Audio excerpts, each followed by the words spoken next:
I've come to like one of the biggest realizations today, and I'm super excited to share it because I think it was something I was really, really, really freaking confused about. A lot of people talk about skills, right? There are things that you practice and you learn, you get better at. Things like piano, guitar, driving, and those are all physical things. And for some reason, once we get into our mental faculties, we start calling people like having disorders or being bad, or they are, and it becomes just sort of like their being, when really it's just like a stat that they have. It's like, oh, I have a terrible imagination, I can't imagine, so I don't do creative jobs. It's like, well, that's a practice. Like, you have to practice imagination. Is it easy? No, but you have to practice. You have to practice intuition, intellect, will, holding back from doing things that you don't want to be doing that are hurting your life, like reason and your memory. You have to practice memory. You have to practice getting better at those things. Like, people are like, oh, I'm a person with a bad memory. It's like, no, you are not a person with a bad memory. You have a poor and weak memory, sure, but you have to work on those things. Why does that matter at all? Because I was listening to The Strangest Secret by Earl Nightingale, and then there's Think and Grow Rich, and all these other books that talk about thinking, and they all bring up concentration over a prolonged period of time. And I didn't understand why. And they're like, control your thinking. And it's because it's a practice. We decide to doze off throughout our days, and we think it's normal, and we have a short attention span because we haven't practiced holding our attention for long enough to actually solve problems anymore. And so now there's like all this confusion about what it means to be successful and to achieve goals, and what it means to have built the skills in order to succeed. And one of those skills is the power of positive thinking. And I think there are two ends of this. There's negative thinking and there's positive thinking, and then there's deep depression and ecstasy, but they're practices. Like, in my everyday life, one practice that I could see that really, really changed the way that I see people in the world is I got to a point where I would see people in public and I would criticize them just as fast as I possibly could. Just because in my friend groups it was really funny to make fun of each other, and then so naturally it happened to other people, and then eventually it became myself, and it's just a reflection of me. And so I dove into this deep dive of habitually negative thinking on myself, and then I had to practice every single time that I saw someone new to compliment them, either in my mind or in public, vocally.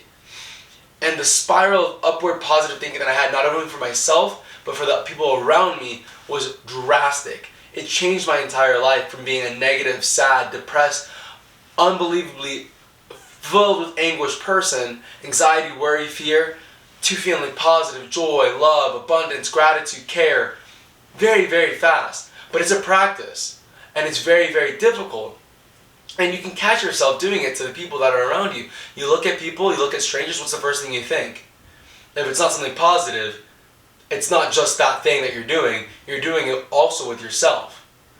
And that has changed my life drastically, but it is a practice. You have to practice imagination. And then I started noticing you have to practice to get better, build up the skills. So if you're a really inconsistent person, that's not your being, that's not what you really are. What you have is a lack of the skill of consistency. That means you need to build up that consistency. It's what I'm doing creating this video right now. And so what happens when you start doing these things over and over and over and over again is you create a habit, and our habits control our life. It's how we do basically everything. And if you don't control your habits, then you think that you are this negative thing, but that's not true. You just have a bad habit. So you need to create new habits. I need to create new habits, a new habitual way of thinking, a new habitual way of doing, being, and surrounding myself. And that's odd because a lot of that's attached with your identity. Like, if people habitually call me William Stewart, eventually I just say that's my name. That's who I am. I'm William Stewart. That's not the truth. It's something that someone gave me, and that's how a lot of people decide to refer to me up until this point. But had they decided to stop referring to me as William Stewart from now, I would not cease to exist. And I would have to create the new habit of telling people to call me, I don't know, let's say Sawyer. And eventually, the people around me start calling me Sawyer, and I'd be a new person. I'd have a new name. My name would be Sawyer. I continue to say my name is Sawyer long enough, people will call me Sawyer. But it's a new habit. And it affects the people around me. It affects me. It affects the way I see myself. And it's kind of a huge movement. And you have to start noticing that it's a practice of positive thinking that'll get you to your goal. Me, personally, my next step is to practice concentration. To really fixate my mind on a single subject for a prolonged period of time until I solve the problem. And it's blowing my mind because that's a built-up skill. Eventually I'll have control over my mind for a 24-hour period. No more dozing off, no more being confused. That's wild. And I'm blown away by that idea. Simply because I was so confused when I started off on this journey because I had little to no ability to control my thinking in any way, shape, or form.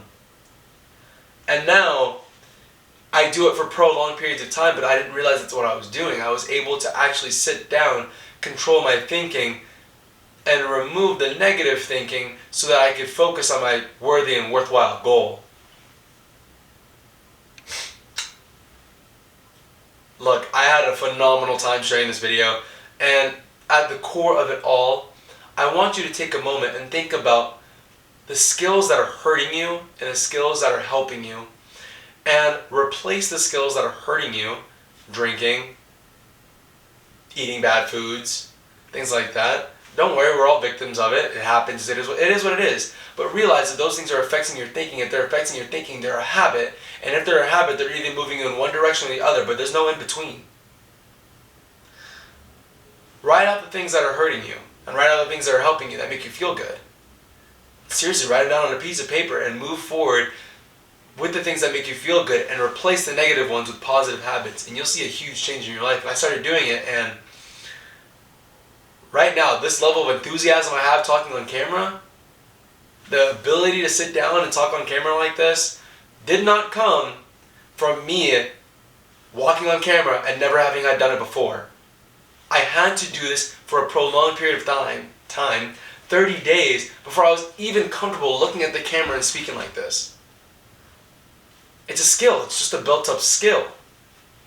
And it's a beautiful skill because now I'm able to share my message feeling invigorated. Well, I want you guys to like and comment for more stuff just like this one. I'm going to be here. I love you. Cheers. If you have any questions, leave them in the comment section. And I love you. From my heart to yours, cheers.